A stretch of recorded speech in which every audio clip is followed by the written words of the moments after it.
I'm now going to run through a couple of basic internal safety features. First we'll start with the emergency stop button. If this button is pushed in, the lift will not work.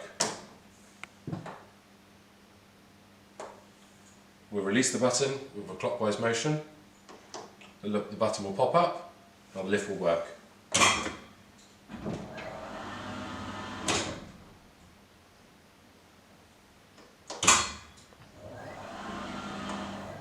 Now we're going to talk about the second internal safety feature. This is the safety edge. This is a compressible edge which runs around the perimeter of the platform. For argument's sake, when the lift is travelling, if you compress this edge, the lift will stop. When you release this edge, the lift will carry on working. We're now going to demonstrate.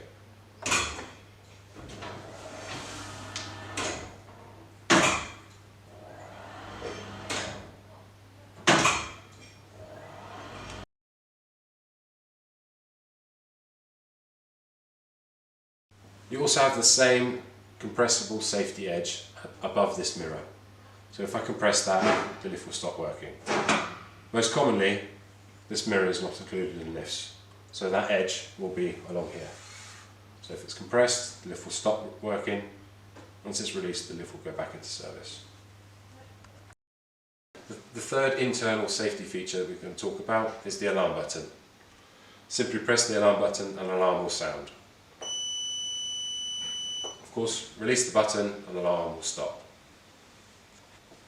The fourth internal safety feature we're going to talk about is the emergency communication system. In this instance, we have a phone fitted. Simply pick up the phone and dial for help, whether that be 999 or a number located on the lift.